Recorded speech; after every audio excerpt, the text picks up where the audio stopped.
हाय, hello, नमस्कार. कशा आहात सगळे? मी सावरी. माझ्या ब्लॉगमध्ये तुमच्या सर्वांचं परत एकदा खूप खूप स्वागत आहे.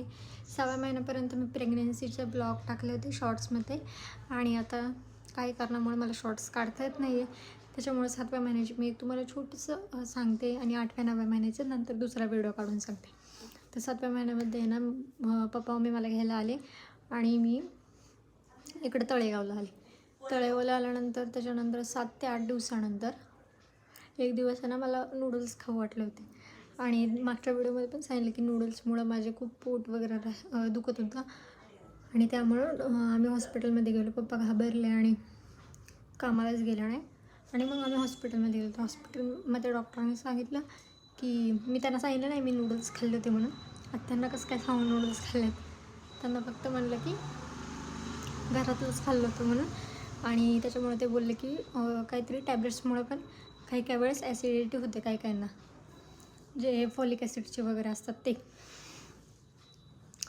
तर मग त्यांनी जे फॉलिक ॲसिड वगैरेचे टॅब्लेट्स होते ते सगळं बंद केल्या माझ्या आणि ते म्हणले थोडा दिवस बंद करूया आणि परत जशा आहेत तशा रेग्युलरली तू चालू कर. जेव्हा तुला खूप बरं वाटेल तेव्हा. आय थिंक 10-12 दिवस ते बंदच होत्या माझ्या. मग मला बरं वाटायला लागलं जेव्हापासून मी त्या बंद केला त्यामुळं. कारण की काही वेळेस फॉलिक ॲसिडमुळं ॲसिडिटी होऊ शकते असं डॉक्टर बोलले. आता आली होती सोनोग्राफीची वेळ.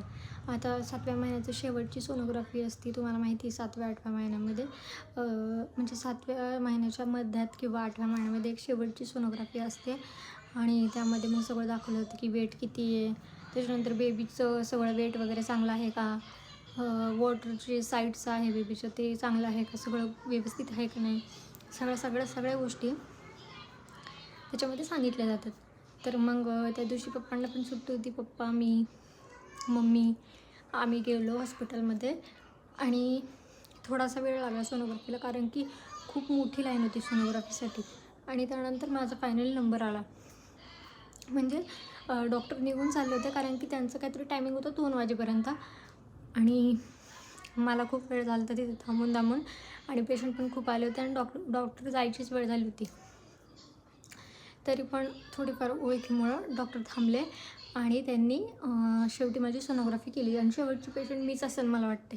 त्यानंतर ते बोलले मी एक पण पेशंट घेणार नाही आहे कारण की सकाळपासून ते सोनोग्राफीच करत होते सगळ्या पेशंटची आणि शेवटी माझी सोनोग्राफी होती.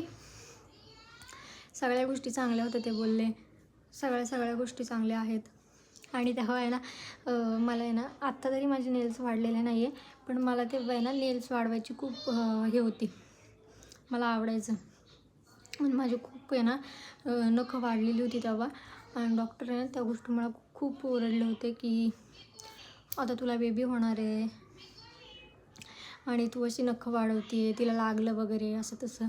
त्याच्यानंतर तू आत्ताच कापायची असं काय खूप सारं मला आहे ना प्रवचन त्यांनी दिलं आणि ही पण चांगली गोष्ट आहे. डॉक्टर छोट्या गोष्टी ह्या सांगत असतात पेशंटला. त्यानंतर मी पुढच्या वेळेस जाताना आहे ना नखं पूर्ण आहे ना काढून गेली होती कारण की मला अजिबात अशी नखं आवडत नाही. पण मी जेव्हापासून डॉली झाली मला नाही वाटत की मी नखं वाढवली असते. एवढी वाढवली छोटीशी एवढी, ह्याच्यावर काय वाढवलेलं नाही मी.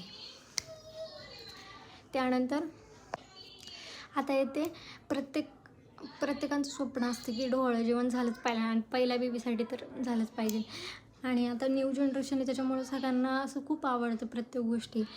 छोट्या गोष्टी असतात ते सेलिब्रेट करायला.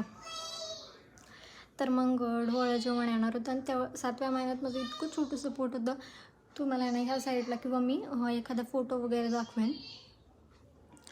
त्यामुळं मग मी 7व्या महिन्याचं डोहाळं आम्ही 8व्या महिन्यात म्हणजे मार्च महिन्याची माझी डेट होती पण आम्ही फेबमध्ये करणार होतो डोहाळं जेवण कारण की माझं स्टमक पण काही दिसत नव्हतं आणि खूप साऱ्या गोष्टीमुळं फायनान्शियल कंडिशनमुळं आम्ही पुढं ढकललं.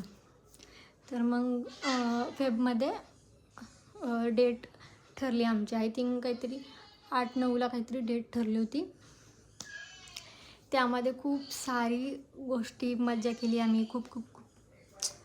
खूप भारी डोहाळं जेवण झालं होतं आणि तुम्हाला 8व्या महिन्याचं सगळ्या गोष्टी माझ्या डोहाळं जेवण सगळं बघायचं असेल तर नक्की कमेंट करा आणि आपले लवकरच 1 लाख सबस्क्रायबर पूर्ण होणार आहे आणि आता पण 75,000 व्ह्यूज कंप्लीट झाले आहे.